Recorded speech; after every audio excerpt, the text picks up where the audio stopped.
तृतीय श्रेणी कुनी कुनी पिला माने आज आमे तम साहित्य बही थिबा पुणी से माने हसिले एही विषयटी को आज भल भाबरे पढ़िबा एवं बुझिबा। ता पूर्व पिला माने तमाने जदि एही भिडियोटी को देखुताओ किंबा एही चैनल रे नुआ अछो ताहले चैनल टी को प्रथमे सब्सक्राइब कर दियो। ता सहित पाखरे थिबा बेल बटन ने क्लिक करी ऑल ऑप्शन ने क्लिक करो जहा फଳରେ तमाने घरे बसी फोन साहाय्य रे नुआ नुआ भिडियो गुडी को देखि परिबो। विषयटीर ना कौन पिला माने पुणी से माने हसिले पिला माने केउ माने पुणी हसिले आमे देखिबा हला पिला माने प्रथमे आमे पढ़ी नेबा तापरे बुझिबा। नरसिंहपुर गाँ रे करीम ओ कृपा सिंधुर घर दुई जनकर घर खूब पाखापाखी सकाळु उठिले मुह देखा देखी विपद आपदरे कांधकु कांध मिलाई ठिया हुअंती। जानी जात्रा ओ पुनेई परब मिळेमिशी पाळंती। कृपा सिंधुर झियो सोमा करीमर झियो हासिना दुहे गोटिए श्रेणी रे पढ़ंती। पाखापाखी बसंती एकाठी खेलंती एकाठी बुलंती। कौन हेची पिला माने ना नरसिंहपुर बोली गोटिए गाँटीए अछि से गाँ रे करीम ओ कृपा सिंधुर घर पिला माने कहिले देखी करीम ओ कृपा सिंधुर घर केउठी ना नरसिंहपुर गाँ रे दुई जनकर घर खूब पाखापाखी सकाळ उठिले मुह देखा देखी हुअंती। पिला माने जेहेतु सेमानंक घर खूब पाखापाखी सेथिपाई सेमाने सकाळ उठिले कोन मुह देखा देखी हुअंती। विपद आपदरे कोन कांधकु कांध मिलाई ठिया हुअंती। विपद आसिले परस्पर को सेमाने साहाय्य करंती। जानी जात्रा ओ पुनेई परब मिळेमिशी पाळंती। पिला माने सेमाने कोन करंती जेहेतु सेमानंक घर पाखापाखी सेथिपाई सेमाने सकाळ उठिले मुह जहा जही हुअंती। आ कोन करंती ना विपद आसिले सेमाने परस्पर को साहाय्य करंती। जानी जात्रा पुनेई परब आदि मिळेमिशी पालन करंती। केउ माने पिला माने कहिलो ना करीम ओ कृपा सिंधु हैला। कृपा सिंधुर झियो नाम होउची सोमा। पिला माने तमाने मने रखिबो कृपा सिंधुर झियो ना कोन ना कृपा सिंधुर झियो ना होउची सोमा।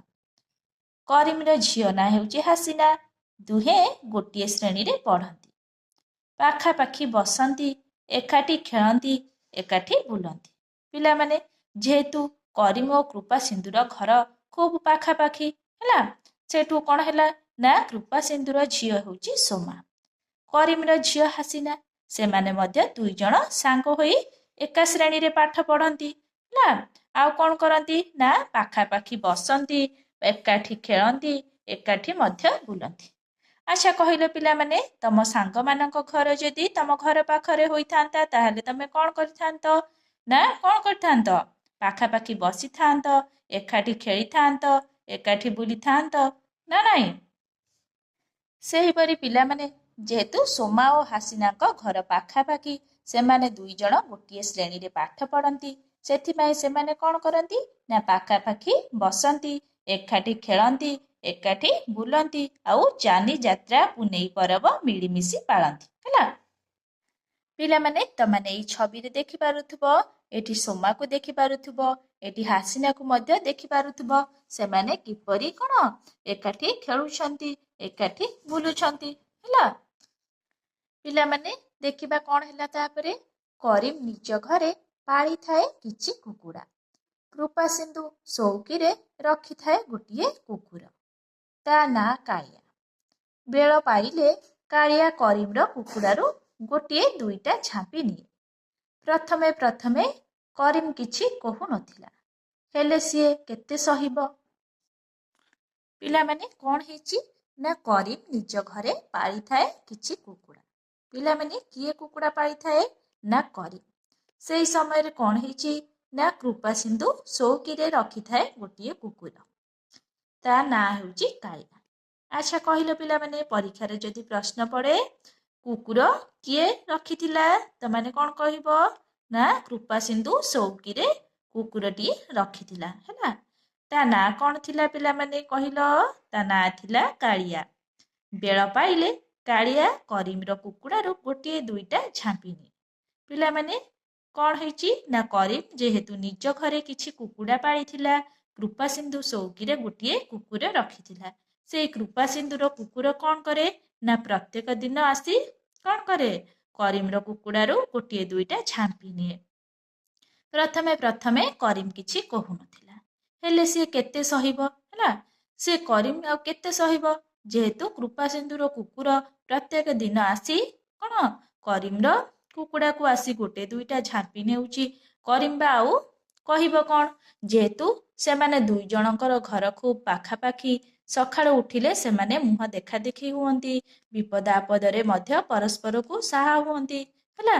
ଆଉ ଯାନିଯାତ୍ରା ପୁନେଇ ପରବ ମିଳିମିଶି ପାଳନ୍ତି ହେଲା। ସେଥିପାଇଁ ସେ କ'ଣ କରିମ୍ ଆଉ କ'ଣ କୃପାସିନ୍ଧୁକୁ କିଛି ପ୍ରଥମେ କହୁନଥିଲା। ପିଲାମାନେ ତମାନେ ସବୁ ଗାଁରେ ଦେଖିଥିବ କୁକୁରମାନେ କିପରି କ'ଣ କୁକୁଡ଼ାମାନଙ୍କୁ ଝାମ୍ପି ଖାଇଦିଅନ୍ତି। ସେହିଭଳି ଏଠି କୃପାସିନ୍ଧୁର କୁକୁର କ'ଣ କରୁଛି ନା ପ୍ରତ୍ୟେକ ଦିନ ଆସି କରିମ୍ର କୁକୁଡ଼ାକୁ ଖାଇଦେଉଛି।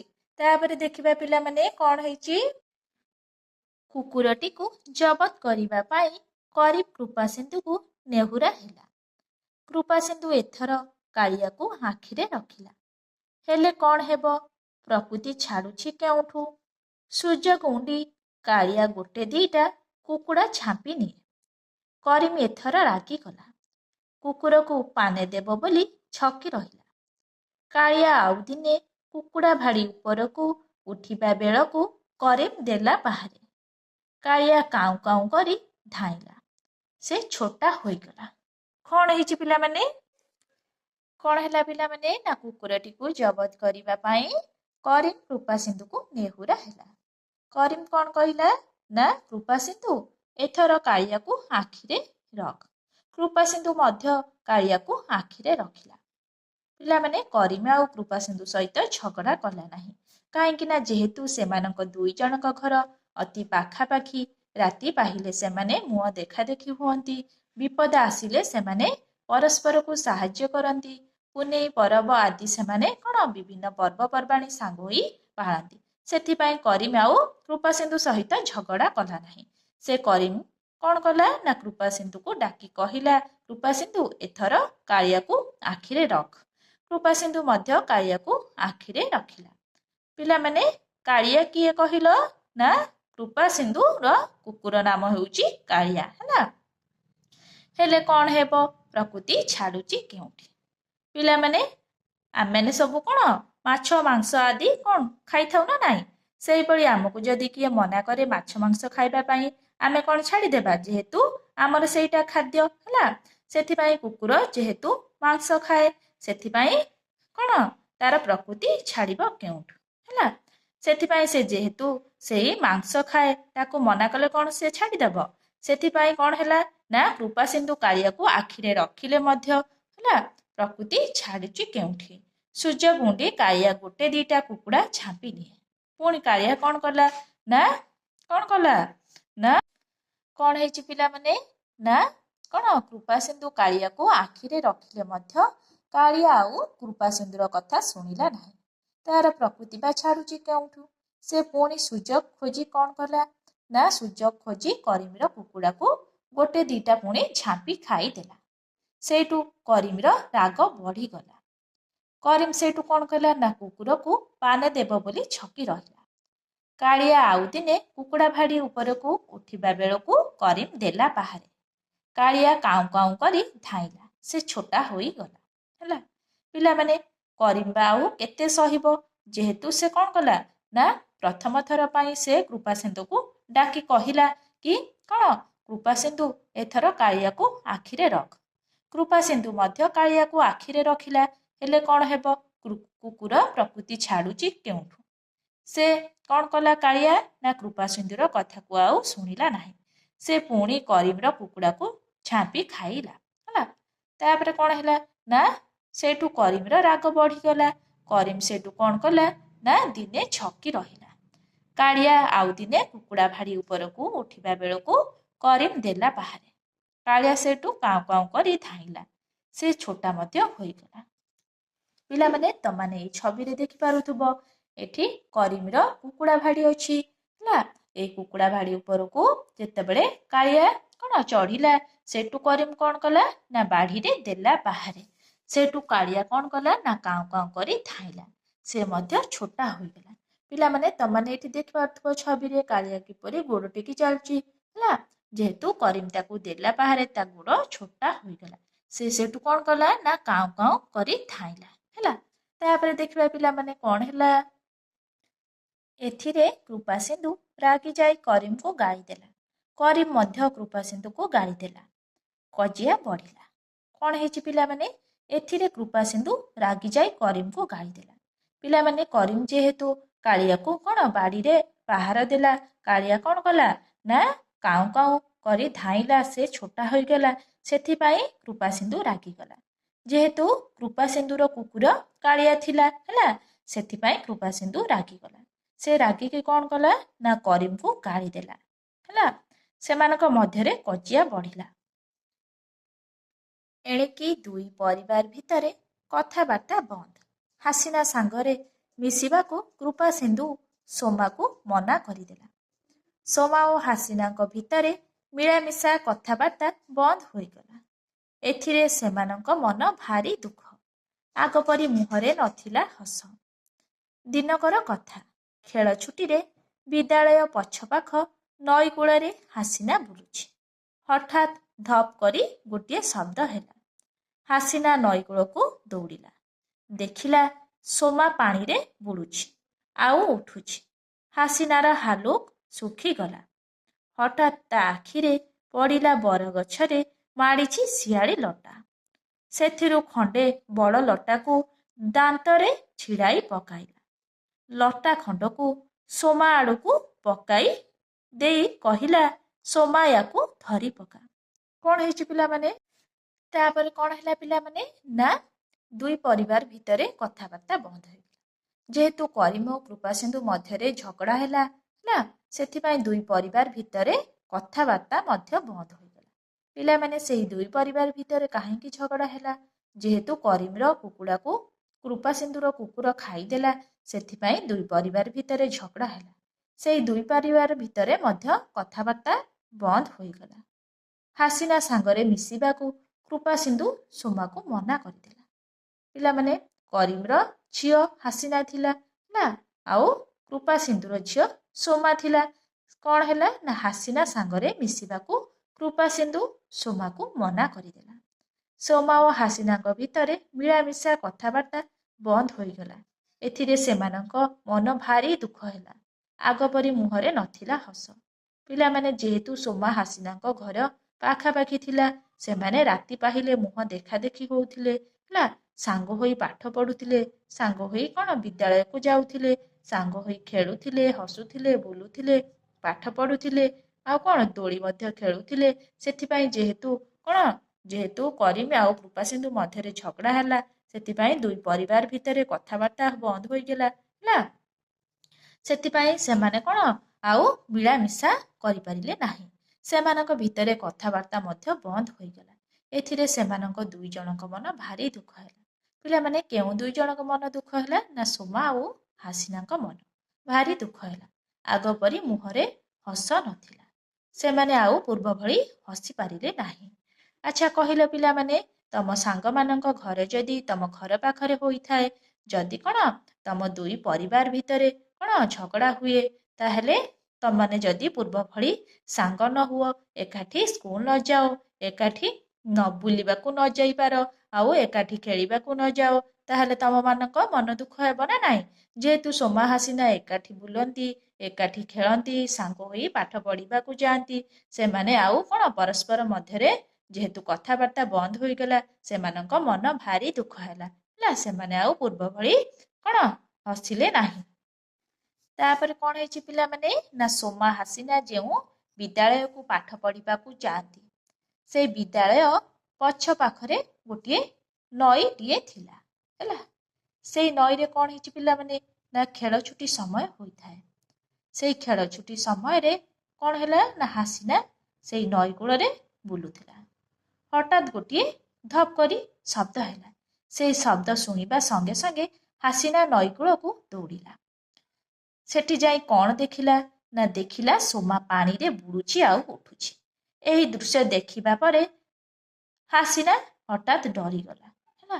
ହାସିନାର ହାଲୁକ ଶୁଖିଗଲା। ସେ ବା କରିବ କ'ଣ? ସେ ଯେହେତୁ ସୋମାକୁ କ'ଣ ପାଣି ଭିତରେ ବୁଡୁଥିବାର ଦେଖୁଛି, ହଠାତ୍ ତା ଆଖିରେ ପଡ଼ିଲା ବରଗଛରେ ମାଡ଼ିଛି ଶିଆଳି ଲଟା। ସେଥିରୁ ଖଣ୍ଡେ ବଡ଼ ଲଟାକୁ ଦାନ୍ତରେ ଛିଡ଼ାଇ ପକାଇଲା। ଲଟା ଖଣ୍ଡକୁ ସୋମା ଆଡ଼କୁ ପକାଇ ଦେଇ କହିଲା, ସୋମା ଆକୁ ଧରି ପକା। ପିଲାମାନେ, ତମାନେ କ'ଣ ଏଇ ଛବି ଦେଖି ଜାଣିପାରୁଥିବ ହେଲା ସେଠି କିପରି ସୋମା ପାଣିରେ ଉଠୁଛି ଆଉ ବୁଡୁଛି। ସେଇ ସମୟରେ ହାସିନା କ'ଣ କରିଛି ନା ଗଛରୁ ଖଣ୍ଡିଏ ବରଗଛ କ'ଣ ଲଟା ଖଣ୍ଡକ ଦାନ୍ତରେ କାମୁଡ଼ି ସେ ସଙ୍ଗେ ସଙ୍ଗେ ସୋମା ଆଡ଼କୁ ପକାଇଛି। ଆଉ କ'ଣ କହିଛି ନା ସୋମା ଆକୁ ଧରି ପକା। ପିଲାମାନେ, କରିମର ଝିଅ ହାସିନା ଥିଲା ହେଲା, କୃପାସିନ୍ଧୁର ଝିଅ ସୋମା ଥିଲା।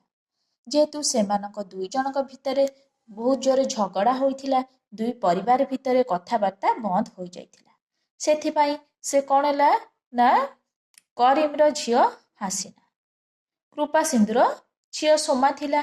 ସେଠୁ କୃପାସିନ୍ଧୁ କ'ଣ କଲା ନା ସୋମାକୁ ହାସିନା ସହିତ ମିଶିବାକୁ ମନା କରିଦେଇଥିଲା ହେଲା। ସେମାନେ ଦୁଇ ଜଣ ସାଙ୍ଗ ମଧ୍ୟ ଆଉ ହେଲେ ନାହିଁ। ପୂର୍ବ ଭଳି ହସିଲେ ନାହିଁ, ପୂର୍ବ ଭଳି କଥାବାର୍ତ୍ତା ହେଲେ ନାହିଁ, ପୂର୍ବ ଭଳି ସାଙ୍ଗ ହୋଇ ଆଉ ବିଦ୍ୟାଳୟକୁ ଗଲେ ନାହିଁ, ସାଙ୍ଗ ହୋଇ ଆଉ ଖେଳିଲେ ନାହିଁ ହେଲା। ସେଇ ସମୟରେ ପିଲାମାନେ କ'ଣ ହେଇଛି ନା ବିଦ୍ୟାଳୟ ପଛପଟ ଥିବା ନଈ କୂଳରେ ହାସିନା କ'ଣ ବୁଲୁଥିଲା। ସେଇ ବୁଲିବା ସମୟରେ ଦେଖିଲା ସୋମା ନଈରେ କ'ଣ ପଡ଼ିଯାଇଛି। ନଈରେ ପଡ଼ି କ'ଣ ବୁଡୁଛି ଆଉ ଉଠୁଛି। ସେଇ ଦୃଶ୍ୟ ଦେଖିବା ପରେ ହାସିନା କ'ଣ ବହୁତ ଡରିଗଲା। ସେ ସଙ୍ଗେ ସଙ୍ଗେ କ'ଣ କଲା ନା ବରଗଛରୁ ଲଟା ଖଣ୍ଡିଏ ଦାନ୍ତରେ ଛିଡ଼ାଇଲା। ସେ ସୋମା ପାଖକୁ ପକାଇ କ'ଣ କହିଲା ନା ସୋମା ଆକୁ ତୁ ଧରି ପକା। ପିଲାମାନେ, ଏଇ ଛବିରେ ତମାନେ ଦେଖିପାରୁଥିବ ସୋମା ମଧ୍ୟ କିପରି ସେଇ ଲଟା ଖଣ୍ଡିକ ଧରିଛି। ହାସିନା କିପରି ତାକୁ ବଳ କ'ଣ ପ୍ରୟୋଗ କରି ତାକୁ ଟାଣୁଛି ହେଲା। ପିଲାମାନେ, ସୋମା ଓ ହାସିନା ଯେହେତୁ ସେମାନେ ବହୁତ ଭଲ ସାଙ୍ଗ ଥିଲେ ହେଲା, ସୋମାର ଏହିଭଳି ଅବସ୍ଥାକୁ ଦେଖି ହାସିନା ଆଉ ସହି ପାରିଲା ନାହିଁ। ସେ ସୋମାକୁ କ'ଣ ସୋମାର ଜୀବନ ବଞ୍ଚେଇବା ପାଇଁ ହାସିନା କ'ଣ ଚେଷ୍ଟା କଲା। ପିଲାମାନେ, ସେଠୁ ସୋମା କ'ଣ କଲା ନା ସୋମା ଲଟାଟିକୁ ଜୋର କରି ଧରିଲା। ହାସିନା ଲଟାଟିକୁ କୂଳ ଆଡ଼କୁ ଟାଣିଲା। ମଝିରେ ମଝିରେ ଦୌଡ଼ି ଆସ କହି ହାସିନା ପାଟି କରୁଥାଏ। ପିଲାମାନେ, କ'ଣ ହେଇଛି ନା ଯେହେତୁ ସୋମା ପାଣିରେ ବୁଡ଼ି ଯାଇଛି, ହାସିନା ସେଇ ସମୟରେ ବରଗଛର ଲଟାଟିକୁ କ'ଣ ଆଣି ସୋମା ଆଡ଼କୁ ପକେଇଛି ହେଲା। ସୋମା କ'ଣ କରିଛି ନା ସେଇ ଲଟାଟିକୁ ଜୋର କରି ଧରିଲା। ହାସିନା ଲଟାଟିକୁ କୂଳ ଆଡ଼କୁ ଟାଣିଲା। ପୁଣି ହାସିନା ମଝିରେ ମଝିରେ ଦୌଡ଼ି ଆସ କହି ହାସିନା ପାଟି କରୁଥାଏ। ହାସିନାର ପାଟି ଶୁଣି କେତେଜଣ ପିଲାଙ୍କ ସହ ଗୁରୁଜୀ ସେଠାକୁ ଦୌଡ଼ି ଆସିଲେ। ହାସିନା ଲଟାଟିକୁ ଟାଣିଲା ବେଳେ ଧଇଁ ସଇଁ ହେଉଥାଏ, ତଥାପି ସେ ପ୍ରାଣପଣେ ଲଟାକୁ ଟାଣୁଥାଏ। ତା ସହ ଗୁରୁଜୀ ଓ ପିଲାମାନେ ଲାଗିଗଲେ, ସୋମାକୁ କୂଳକୁ ଆଣିଲେ। ସେତେବେଳକୁ ସୋମା ପାଣି ପିଇ ଯାଇଥାଏ। କ'ଣ ହେଇଛି ପିଲାମାନେ ନା ଯେହେତୁ ସୋମା ଏଠି ପାଣିରେ ବୁଡ଼ି ଯାଇଛି, ହାସିନା କ'ଣ ତାକୁ ଲଟାକୁ ପକେଇ କ'ଣ ସୋମାକୁ ଟାଣି ଟାଣି କୂଳ ଆଡ଼କୁ ଆଣୁଛି। ସେଇ ସମୟରେ କ'ଣ ହେଇଛି ନା ହାସିନା ମଝିରେ ମଝିରେ ଦୌଡ଼ି ଆସ ଏଇଭଳି କହୁଥାଏ। କ'ଣ ହାସିନାର ଏହିଭଳି ପାଟି ଶୁଣି କେତେଜଣ ପିଲା ତା ସହିତ ଗୁରୁଜୀ ମଧ୍ୟ ସେଠାକୁ ଦୌଡ଼ି ଆସିଲେ। ହାସିନା ଲଟାଟିକୁ ଟାଣିଲା ବେଳେ ଧଇଁ ସଇଁ ହେଉଥାଏ, ତଥାପି ସେ କ'ଣ କରୁଥାଏ ନା ପ୍ରାଣପଣେ ଲଟାଟିକୁ ଟାଣୁଥାଏ। ତା ସହ ଗୁରୁଜୀ ପିଲାମାନେ ମଧ୍ୟ ଲାଗିଗଲେ, ସେମାନେ କୂଳକୁ ଆଣିଲେ। ସେତେବେଳକୁ ସୋମା ପାଣି ପିଇ ଯାଇଥାଏ। ତାପରେ ଦେଖିବା ପିଲାମାନେ କ'ଣ ହେଲା। ଖବର ପାଇ କୃପାସିନ୍ଧୁ ଓ କରିମ ସେଠାକୁ ଆସିଲେ। ଗୁରୁଜୀ କହିଲେ, କୃପାସିନ୍ଧୁ, ତମେ ସୋମାକୁ ହାସିନା ସାଙ୍ଗରେ ମିଶିବାକୁ ମନା କରିଥିଲ। ଆଜି ସେଇ ହାସିନା ତମ ଝିଅକୁ ବଞ୍ଚାଇଲା। କୃପାସିନ୍ଧୁର ମୁଣ୍ଡ ଲାଜରେ ନଇଁଗଲା। କୃପାସିନ୍ଧୁ କରିମକୁ କହିଲା, ଭାଇ, ମୋତେ କ୍ଷମା କର। ହାସିନା ନଥିଲେ ମୁଁ ଆଜି ସୋମାକୁ ପାଇ ନଥାନ୍ତି। କରିମ ଓ କୃପାସିନ୍ଧୁ କୋଳାକୋଳି ହେଲେ। ସୋମା ଓ ହାସିନାଙ୍କ ମୁହଁରେ ଫୁଟି ଉଠିଲା ହସ। କ'ଣ ହେଇଛି ପିଲାମାନେ ନା ଯେହେତୁ କରିମର କୁକୁଡ଼ାକୁ କୃପାସିନ୍ଧୁର କୁକୁର ଖାଇ ଦେଉଥିଲା, ସେଥିପାଇଁ ଦୁଇ ପରିବାର ଭିତରେ କ'ଣ ଝଗଡ଼ା ହୋଇଥିଲା। ସେଇ ଦୁଇ ପରିବାର ଭିତରେ ମିଳାମିଶା ବନ୍ଦ ହୋଇଯାଇଥିଲା। ସେଥିପାଇଁ କୃପାସିନ୍ଧୁ କ'ଣ କଲା ନା ତାର ଝିଅ ସୋମାକୁ କରିମର ଝିଅ ହାସିନା ସହିତ ମିଶିବାକୁ ମନା କରିଦେଇଥିଲା। କିନ୍ତୁ କ'ଣ ହେଲା ନା ସୋମା ଯେତେବେଳେ ପାଣିରେ ବୁଡ଼ିଗଲା ସେହି ସମୟରେ ହାସିନା ତାର ଜୀବନ ବଞ୍ଚାଇଲା। ଏହି ଖବର ଶୁଣିବା ପରେ କୃପାସିନ୍ଧୁ ଓ କରିମ ସୋମା ଓ ହାସିନାର ବିଦ୍ୟାଳୟକୁ ଧାଇଁ ଆସିଲେ। ସେହି ସମୟରେ ଗୁରୁଜୀ କ'ଣ କହିଲେ ନା କୃପାସିନ୍ଧୁ ତମେ ସିନା ସୋମାକୁ ହାସିନା ସାଙ୍ଗରେ ମିଶିବାକୁ ମନା କରିଥିଲ, କିନ୍ତୁ ଆଜି ସେହି ହାସିନା ତମ ଝିଅକୁ ବଞ୍ଚାଇଲା। କୃପାସିନ୍ଧୁର ମୁଣ୍ଡ ଲାଜରେ ନଇଁଗଲା। ସେଠୁ କୃପାସିନ୍ଧୁ କରିମକୁ କହିଲା, ଭାଇ ମୋତେ କ୍ଷମା କର। ହାସିନା ନଥିଲେ ମୁଁ ଆଜି ସୋମାକୁ ପାଇନଥାନ୍ତି। କରିମ ଓ କୃପାସିନ୍ଧୁ କୋଳାକୁଳି ହେଲେ। ସୋମା ଓ ହାସିନାଙ୍କ ମୁହଁରେ ଫୁଟି ଉଠିଲା ହସ। ପିଲାମାନେ ତମାନେ ଏଇ ଛବିରେ ଏଠି ସୋମା ହାସିନାଙ୍କ ଗୁରୁଜୀକି ଦେଖିପାରୁଥିବ। ଏଠି କିପରି କରିମ ଓ କୃପାସିନ୍ଧୁ କୋଳାକୁଳି ହେଉଛନ୍ତି ତାକୁ ମଧ୍ୟ ଦେଖିପାରୁଥିବ। ଆଉ ଏଠି ସୋମା ହାସିନା ପୁଣି ପୂର୍ବ ଭଳି କିପରି ହସୁଛନ୍ତି ତାଙ୍କୁ ମଧ୍ୟ ଦେଖିପାରୁଥିବ। ହେଲା, ଏହି ଦୁଇ ପରିବାର ଭିତରେ ପୁଣି କ'ଣ ଫୁଟି ଉଠିଲା ହସ। ସେମାନେ କ'ଣ କରିମ ଆଉ କୃପାସିନ୍ଧୁ ପୁଣି ପୂର୍ବ ଭଳି ସେମାନେ ପରସ୍ପରକୁ ବିପଦ ଆପଦରେ ସାହାଯ୍ୟ କରିବେ। ପୁଣି ସାଙ୍ଗ ହୋଇ ପର୍ବପର୍ବାଣୀ ପୁନେଇ ଆଦି ପାଳନ କରିବେ। ପୁଣି ସୋମା ହାସିନା ପୂର୍ବ ଭଳି ଖେଳିବେ, ପୂର୍ବ ଭଳି ପୁଣି ସାଙ୍ଗ ହୋଇ ବୁଲିବେ, ପୁଣି ସାଙ୍ଗ ହୋଇ କ'ଣ ବିଦ୍ୟାଳୟକୁ ଯିବେ। ହେଲା, ଏଇଭଳି ଭାବରେ ପୁଣି ଦୁଇ ପରିବାର ଭିତରେ କ'ଣ ଦୁଇ ପରିବାରଙ୍କ ମୁହଁରେ ଫୁଟି ଉଠିଲା ହସ। ପିଲାମାନେ ତମାନେ ଏଇ ଗପଟିକୁ ଭଲ ଭାବରେ ବୁଝିପାରିଲ କି ନାହିଁ? ତମାନଙ୍କୁ ଯଦି ଏହି ଭିଡ଼ିଓଟି ଭଲ ଲାଗିଥାଏ ଲାଇକ୍, ସେୟାର, ସବସ୍କ୍ରାଇବ୍ କରିବାକୁ ଜମା ବି ଭୁଲିବନି। Thank you.